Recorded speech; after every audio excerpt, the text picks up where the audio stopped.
नमस्कार दोस्तों। हम लोग अक्सर सुनते रहते हैं कि एक ब्लैक होल है जिसमें ये पूरी दुनिया समा सकती है।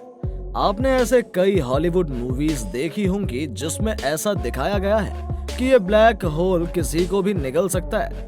ये सुनकर हम लोगों को अक्सर लगता है कि जब इसमें कोई समा जाता होगा या फिर क्या हो अगर इसमें हम समा जाए।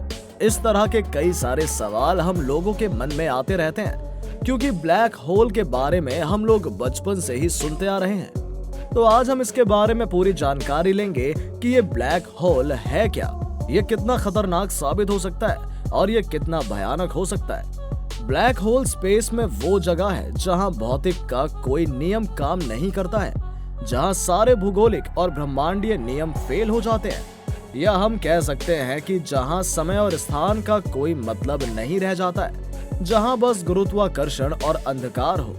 लेकिन ये गुरुत्वाकर्षण बल इतना शक्तिशाली हो कि किसी को भी अपनी ओर खींचने में सक्षम हो। उसका ये गुरुत्वाकर्षण बल इतना ताकतवर हो कि उसमें ये सारे ग्रह, उपग्रह, तारे सब समा जाएं। दोस्तों, अब आपको अंदाजा लग गया होगा कि ये कितना खतरनाक होता है। या इसको आप इस तरह से भी समझ सकते हैं कि जब हम टॉर्च या किसी चीज से कहीं पर प्रकाश डालते हैं तो वो प्रकाश परिवर्तित होकर हमारी आंखों के रेटिना पर पड़ता है और तभी हम किसी चीज को देख पाते हैं। अब आप सोचो कि ऐसा हो ही ना, अब हम किसी पर प्रकाश डालें तो वो रिफ्लेक्ट होकर आए ही ना, कुछ दिखाई ही ना दे, तो इसी को ब्लैक होल कहा जाता है। अब हम समझते हैं कि यह होता कैसे है। दरअसल जब कोई विशाल तारा अपने अंत की ओर पहुंचता है या जाने लगता है तो वो अपने ही भीतर सिमटने लगता है और धीरे धीरे वो एक भारी भरकम ब्लैक होल बन जाता है। इस होल बनने के कारण इसकी गुरुत्वाकर्षण शक्ति इतनी बढ़ जाती है कि उसके प्रभाव क्षेत्र में आने वाला हर ग्रह खुद ब खुद उसकी ओर खींचकर अंदर चला जाता है, उसमें विलीन हो जाता है।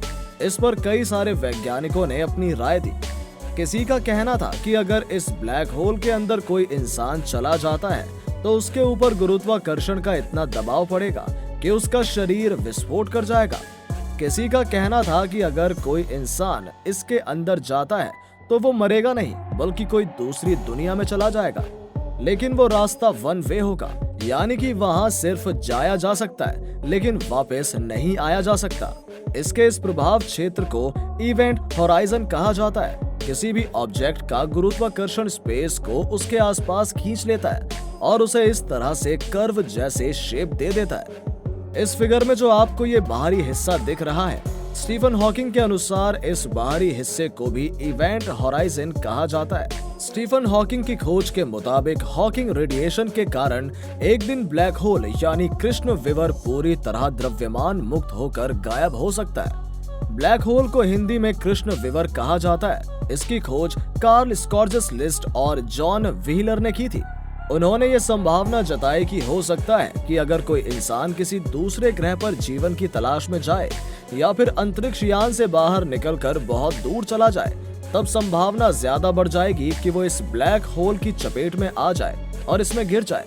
अब इसका मतलब साफ होता है दोस्तों कि जैसे ही कोई ऑब्जेक्ट इस ब्लैक होल में गिरेगा तो वो इसके बाहरी सतह पर जाते ही वो जलकर राख हो सकता है, या फिर ये भी हो सकता है कि वो उसके अंदर आसानी से पहुंचकर अनंत गहराइयों में खो जाए। दोस्तों, ये तो आपको पता ही होगा कि आकाश गंगा में खरबों तारों के साथ साथ वहां पर अत्यधिक मात्रा में गैस और धूल भी है, जिसे नेब्यूला कहा जाता है। इसमें सबसे ज्यादा हाइड्रोजन और हीलियम के अणु पाए जाते हैं। गैस और धूल के ये बादल धीरे धीरे एक साथ आने लगते हैं और एक डिस्क में आकर गति करने लगते हैं, जिसके कारण सारा द्रव्यमान इस डिस्क के केंद्र की ओर इकट्ठा होने लगता है। इसके बाद इसमें मौजूद गुरुत्वाकर्षण बल के कारण केंद्र में नाभिकीय संलयन घटना होने लगती है और इसी घटना के कारण तारे का निर्माण होता है। दोस्तों, आपने ये भी पढ़ा ही होगा कि ब्रह्मांड में मौजूद सारे ग्रह और तारे का एक निश्चित जीवन काल है। इस पृथ्वी पर ऊर्जा का मुख्य स्रोत है जो कि खुद एक तारा है।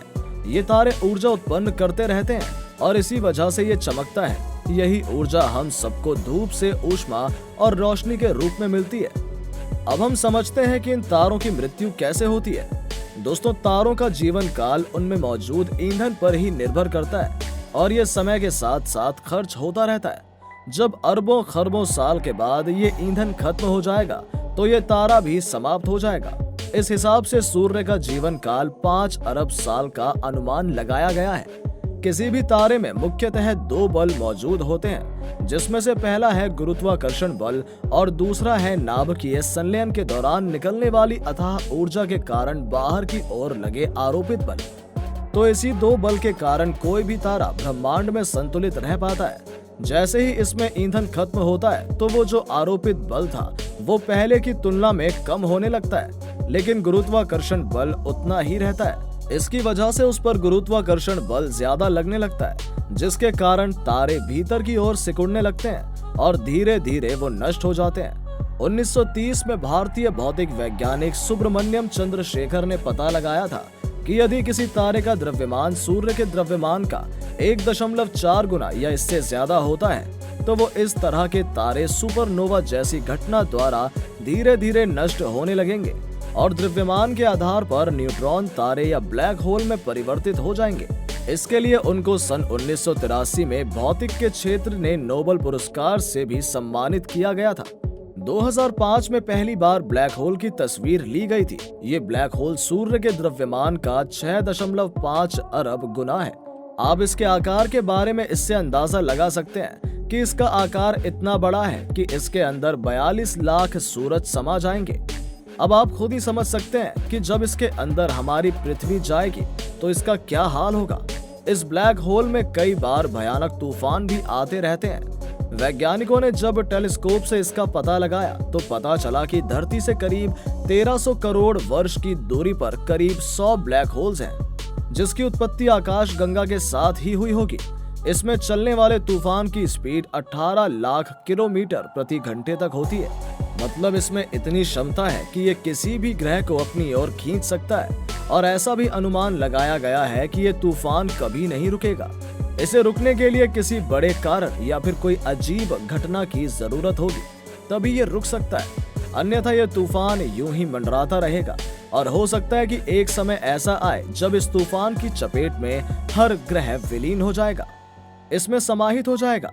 इसीलिए ये डर लगा रहता है कि इसमें कहीं हमारी पृथ्वी भी न समा जाए। हालांकि ये बात भी सच है कि पृथ्वी से ये इतनी दूरी पर है कि ऐसा हो पाना संभव नहीं है, लेकिन फिर भी ये अनुमान लगाया जाता है कि हो सकता है अरबों साल के बाद ऐसा हो कि धीरे धीरे ये पृथ्वी के नजदीक आ जाए और ये पृथ्वी को भी निगल जाए। तो दोस्तों, इसलिए अभी चिंता करने की बात नहीं है। एक अनुमान के अनुसार ऐसा 4 अरब साल के बाद ही होना संभव है, जो कि बहुत लंबा समय है। ब्लैक होल की खोज के लिए 2020 में 3 भौतिक वैज्ञानिक सर रॉजर पेनरोस, रिनहर्ड गेंजेल और एंड्रिया गेस को नोबेल पुरस्कार से सम्मानित किया गया। हालांकि आइंस्टाइन ने इसके बारे में पहले ही जानकारी दे दी थी। दोस्तों, अगर आपको ये वीडियो अच्छी लगी हो तो अपने सोशल मीडिया पर जरूर शेयर करें। उम्मीद करते हैं कि आपने ये फैक्ट बाबा हिंदी चैनल अब तक सब्सक्राइब कर लिया होगा, जिससे हमारी अगली इंटरेस्टिंग वीडियोस आप तक पहुंचती रहेंगी। अगर आपके पास किसी भी तरह के सुझाव हैं तो कमेंट बॉक्स में जरूर बताएं, ताकि हम अगली वीडियोस को और बेहतर बना सकें। चलिए मिलते हैं एक नई वीडियो के साथ, तब तक के लिए नमस्कार।